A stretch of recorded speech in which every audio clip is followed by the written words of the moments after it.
제대로 된 정보가 없다면 해외여행 중에 난처한 일을 당할 수 있어요. 중국에서 누군가에게 잘못된 선물을 줄 수도 있고, 호주에서 조용히 말없이 있다가 택시 운전사의 기분을 상하게 할 수도 있어요.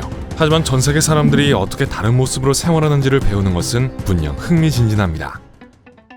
일본에서는 보통 거리 이름이 없습니다. 도시 전체가 구역으로 나뉘어져 있고 각 구역에 숫자가 있어요. 처음엔 좀 혼란스러울 수 있지만 사실 가고자 하는 거리를 찾는 것이 더 쉽죠. 우리나라는 현재 도로명 주소 체계가 시행되고 있습니다. 홍이는 뉴질랜드 마오리족의 인사법입니다. 서로 코와 이마를 맞대는 거죠. 이 동작은 존경의 표시니까 누군가 여러분에게 이런 인사를 하거든 겁내지 마세요.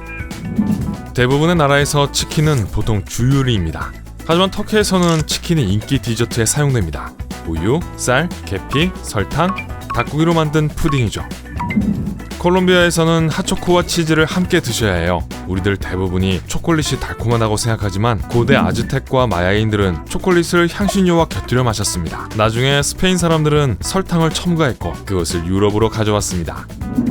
브라질에서 여성들은 채모를 부적절해서 없애야 하는 것으로 보지 않습니다. 아름다움의 표시로 여기죠. 하지만 특별한 로션으로 솜털을 표백합니다. 심지어 해변에서 탈색제를 바르는 여성들도 볼 수 있을 거예요. 웨일즈에서 누군가에게 줄 수 있는 가장 로맨틱한 물건은 나무 숟가락입니다. 이 전통은 목공예가 널리 보급되었던 17세기로 거슬러 올라갑니다. 선물을 주는 사람은 사랑하는 사람에게 평생 먹여 살리겠다는 표시로 숟가락을 만들어줍니다. 별자리가 뭐냐고 묻는 대신 일부 국가에서는 혈액형이 뭐냐라고 물을지도 모릅니다. 사람들은 혈액형이 성격적 특성과 강하게 연관되어 있다고 믿습니다. A형은 책임감이 있지만 완고하고, B형은 창의적이지만 조금 이기적이고, O형은 거만할 수 있는 타고난 리더이며, AB형은 이성적이지만 매우 비판적입니다. 캐나다 친구에게 줄 선물을 고를 때 조심하세요.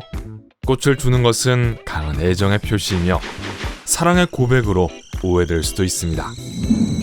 말레이시아인들은 집게손가락 대신 엄지손가락으로 가리킵니다. 집게손가락으로 가리키는 것은 무례한 것으로 여겨집니다. 일부 아프리카 국가에서는 심지어 사람이 아닌 물건을 가리킬 때만 사용합니다.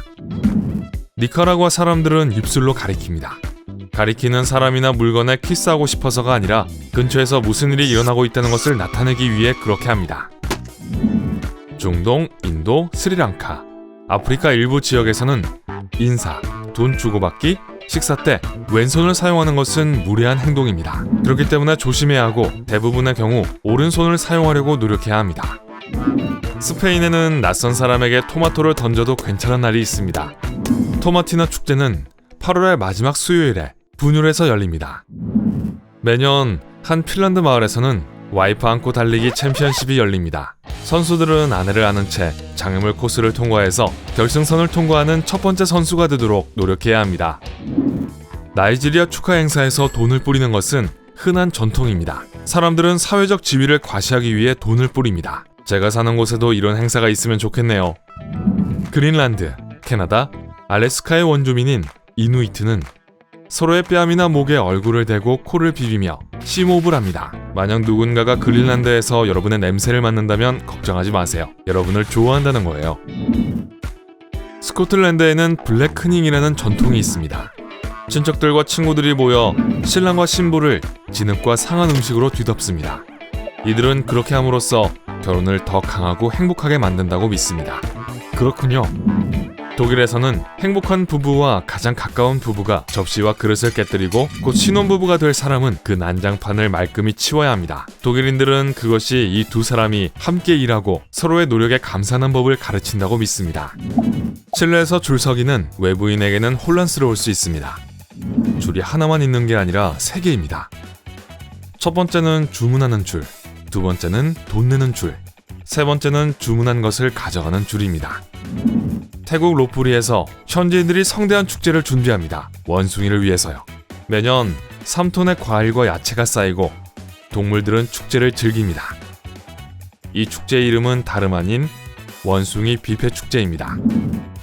필리핀의 한 마을에 사는 사람들은 집 전체를 새로운 장소로 옮기는 풍습이 있습니다. 마을 사람들이 살던 모습을 재현하는 것입니다. 그들은 그것을 공동체의 의미와 협동의 중요성을 기리는 표시로 여깁니다. 한 연구에 따르면 아일랜드 승객의 90%가 버스 운전사에게 감사합니다라고 말한다고 합니다. 전 세계적으로 퍼져야 하는 좋은 습관 아닌가요? 중국에서는 절대로 시계, 손수건, 신발 등을 선물하지 마세요. 이 물건들은 슬픔과 관련이 있고 받은 사람은 선물에 감사하지 않을 거예요. 네덜란드에 있다면 뾰족한 물건을 선물로 주지 마세요. 칼, 가위, 이런 것들은 누군가에게 불운을 가져오는 선물로 여겨집니다. 이집트에서 누군가의 집에서 식사를 할 때 음식에 소금을 뿌리지 마세요. 집주인이 오해를 해서 여러분이 음식을 형편없다고 생각한다고 받아들일 수 있어요. 베네수엘라에서는 제 시간에 도착하는 것은 무례한 일입니다. 정해진 시간에 정확히 친구 집에 도착하는 것은 욕심의 표시입니다. 조금 늦게 오세요. 10분에서 15분이면 충분해요. 볼리비아의 결혼식이나 저녁 파티에 초대받은 적이 있다면 절대로 비즈니스 거래나 일에 대해 이야기하지 마세요. 축하해야 할 행사에서 그렇게 하는 것은 절대 안 됩니다. 주최자가 먼저 얘기를 꺼낸다면 괜찮아요. 핀란드에서 비즈니스 미팅이 성공적이었는지 어떻게 알 수 있을까요? 사우나에 초대될 거예요. 사우나는 휴식을 취하고 친근한 대화를 나누는 장소이며 신임을 받는 사람들만 초대됩니다. 노르웨이에서는 식사 예절을 지키는 것이 매우 중요합니다. 샌드위치나 피자와 같은 손으로 집어먹는 음식도 나이프와 포크를 사용하여 먹어야 합니다. 그리스에는 치아 요정이 없습니다. 아기 때 이를 지복상에 던집니다. 그러면 행운과 건강한 치아를 가져다 준다고 믿고 있어요. 우리나라에도 비슷한 풍습이 있죠. 덴마크에서 아이들은 부활절에 편지를 씁니다. 편지는 운을 맞춰야 하고 작가의 이름은 암호화되어야 합니다. 아이는 이 익명의 편지를 친구에게 보내고 만약 받은 사람이 보낸 사람을 맞히면 초콜릿 달걀을 얻습니다. 젖은 월요일은 사람들이 서로에게 물을 뿌리는 재미있는 폴란드 부활절 전통입니다. 만약 늦잠을 자면 물 한 양동이를 뒤집어 쓸 수도 있어요. 월요일에는 남자들이 여자들에게 물을 뿌리고 화요일에는 여자들이 복수를 할 차례입니다. 우스꽝스러운 양말춤은 캐나다의 결혼 전통입니다. 신랑 신부의 미혼 형제 자매들이 이 춤을 추고 다른 사람들은 신혼 부부의 미래에 도움을 주기 위해 돈을 던집니다. 만약 새해 스페인에 있다면 시계가 12번 칠 때마다 포도 하나씩 먹을 준비를 하세요. 그들은 그것이 행운과 번영의 한 해로 이어지고 나쁜 기운을 쫓아버린다고 믿고 있습니다. 네, 포도주 12잔이 아니라 포도 12알입니다. 말도, 여행도, 여가 활동도 없습니다. 그것은 발리에서 하는 새해 축하 행사입니다. 넷비는 모든 시민이 맑은 정신으로 새해를 맞이하기 위해 가만히 앉아서 명상하는 날입니다. 러시아에서는 여행을 시작하기 전에 자리에 앉습니다. 집을 떠나는 사람은 자신을 배웅하는 사람에게 동전을 주기도 합니다. 그것이 여행을 성공적으로 만들고 안전하게 돌아올 수 있게 해준다고 합니다. 만약 일본에서 제복을 입은 어떤 낯선 남자가 여러분과 다른 모든 사람들을 기차에 밀어넣기 시작하더라도 걱정하지 마세요. 완전히 정상이거든요. 그저 자기 일을 하는 거예요. 푸시맨이라고 해요. 여러분을 푸시하는 게 일이죠. 호주에서 택시 뒷좌석에 앉으면 속물 취급을 받습니다. 앞좌석 대신 뒤에 앉는다는 것은 여러분이 더 나은 사람이기 때문에 운전사와 거리를 두는 것으로 여겨집니다. 오우, 조심해야겠네요. 마지막으로 영국에서 까치 한 마리를 보면 불운을 피하기 위해 인사를 해야 합니다. 경례를 하거나 모자를 들어올리거나 좋은 아침이라고 말하세요. 네, 새들의 반응이 궁금하네요. 오늘 새로운 것을 배웠다면 이 영상에 좋아요를 주고 친구와 공유하세요. 여기 여러분이 좋아할 만한 다른 멋진 비디오들이 있습니다. 왼쪽 또는 오른쪽을 선택하고 삶의 밝은 면에 머무르세요.